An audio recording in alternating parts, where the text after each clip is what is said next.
Halo guys, selamat datang kembali di channel Juragan Crypto.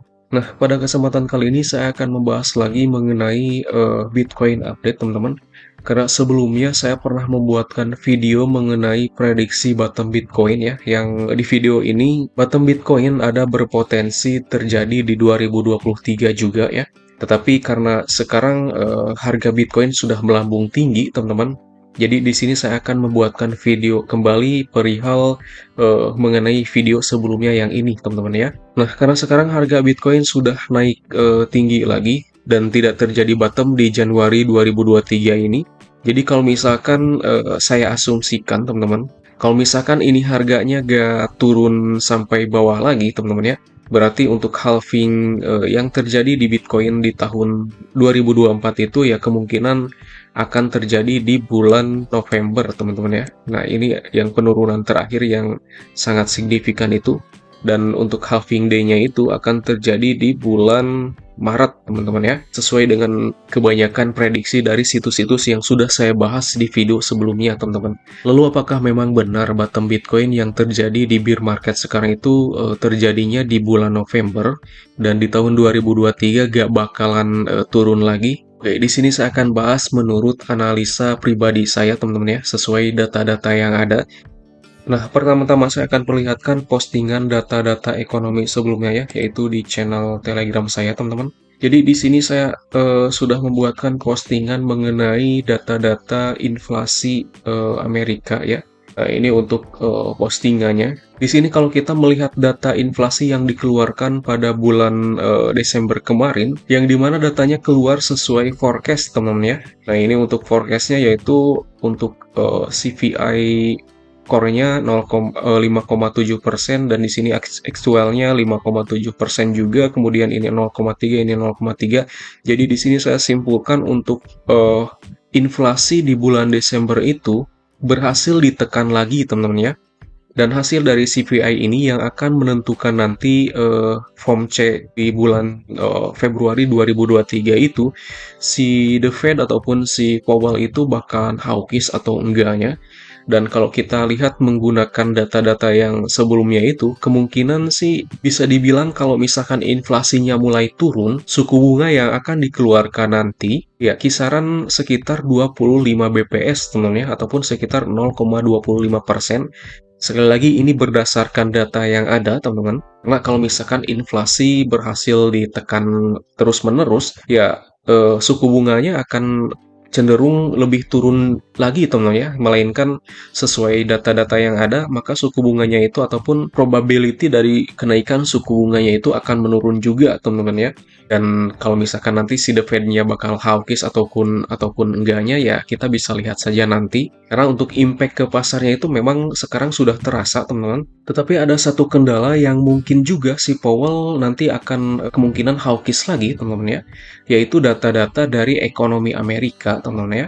Yang dimana untuk data-data ekonomi dari Amerika itu kita bisa tahu kalau kemarin itu data-datanya perkembangan ekonomi di Amerika itu cenderung positif, teman-teman ya, ataupun penghasilan di ekonomi Amerika itu bisa dibilang masih positif, teman-teman ya. Seperti pengangguran mulai berkurang ataupun lapangan pekerjaan masih banyak juga lapangan pekerjaan, teman-teman. Dan itu yang memicu juga si Powell nanti ataupun The Fed akan memicu hawkish lagi, teman-teman ya. Tetapi katanya ada kabar juga kalau misalkan data-data ekonomi kemarin itu ya kabarnya dimanipulasi, teman ya. Nah, di sini saya juga sudah buatkan postingan ya yang katanya kalau hasil-hasil ataupun perkembangan ekonomi di Amerika yang positif itu katanya datanya itu dimanipulasi, tetapi ya kita nggak tahu juga ya apakah itu memang benar dimanipulasi ataupun enggak.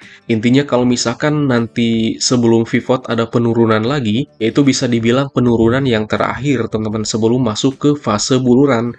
Lalu nanti kalau misalkan ada penurunan kembali, seberapa jauhkah penurunannya itu? Ya, saya juga nggak tahu, teman-teman ya, apakah akan turun signifikan lagi dan membentuk bottom, teman-teman, ataupun ya penurunan untuk sekedar koreksi saja, ya. Karena memang sekarang untuk price Bitcoin itu harganya memang belum semenjak kenaikan kemarin ya, belum ada koreksi yang menurut saya itu bisa memvalid suatu pergerakan yang harganya itu normal, teman-teman ya. Kalau harganya normal itu ya harus ada koreksi yang agak dalam juga teman-teman ya untuk bisa kembali merebound kembali. Kalau misalkan menurut saya sih kalau misalkan suku bunga nanti kenaikannya 0,25 BPS ataupun sekitar ya 25 basis point ya, kemungkinan sih penurunannya nggak bakalan terlalu signifikan menurut saya teman-teman ya. Tetapi sih kalau misalkan nanti suku bunganya naiknya 0,50 basis point ya, bisa dibilang penurunannya sih bakalan sangat dalam, teman-teman. Itu sih menurut pandangan pribadi saya ya. Oke, langsung saja kita lihat untuk data sekarang ya. Untuk data di minggu sekarang ini, di sini eh, data untuk form C-nya itu ataupun kenaikan suku bunga itu akan terjadi pada tanggal 2 Februari ya. Nah, ini untuk form C statementnya. Dan untuk hasil the Fed-nya itu jam 2 ya. Lalu pada hari Jumatnya tanggal Februari akan ada beberapa faktor yang akan mendorong volatile dari market itu sendiri ya, seperti non-farm payroll, kemudian ada beberapa ya ini seperti PMI ya. Oke, kemudian untuk CMI-nya, CME ya, kita akan lihat untuk probability dari kenaikan suku bunga nanti. Untuk kenaikan suku bunga di bulan Februari ini, di sini sangat signifikan sekali teman-teman ya, bahwa orang-orang ataupun probability-nya naik sekitar 98,2% ya untuk 0,25 basis point ataupun 0,25%. Dan di sini untuk kenaikan suku bunga 0,5% ataupun 50 basis point, di sini ada sekitar 1,8% ya untuk probability-nya. Nah, lalu selanjutnya kita lihat tabel Bitcoin monthly, teman-teman. Jadi di sini untuk tabelnya itu di bulan Desember 2002 kemarin ya, ada sekitar penurunan lagi sekitar 3,65%.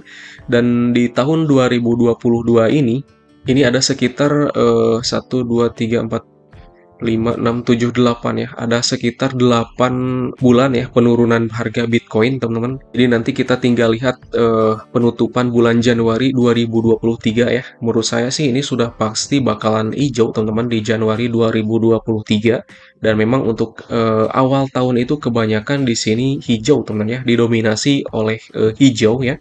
Kalaupun untuk yang merah-merah ini yaitu ini terjadi pada tahun-tahun bear market, teman-teman ya. Untuk tahun-tahun normalnya itu rata-rata pada hijau, teman-teman. Fear and greed-nya itu sekarang sudah netral, teman-teman ya. Yang dimana banyak juga orang-orang yang sudah mulai tertarik dengan Bitcoin lagi, teman-teman.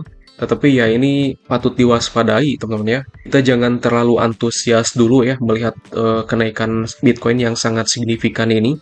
Karena sebelumnya juga pernah terjadi yang sempat ke 25.000 ya. Fear and greed-nya ini sudah netral juga, teman-teman.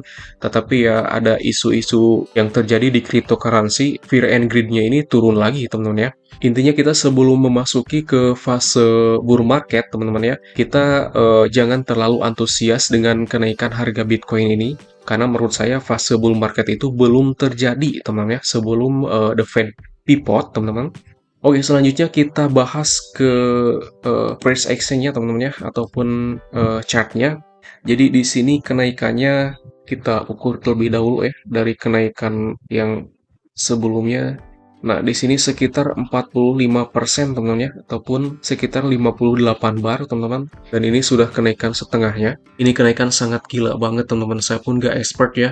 Ini untuk area-area yang sangat krusial-krusial ini ditembus dengan sangat mudah ya, tanpa ada halangan-halangan sedikit pun seperti ini order block ya. Yang banyak orang berprediksi bahwa area ini adalah area yang sangat kuat, teman-teman, untuk bisa ditembusnya.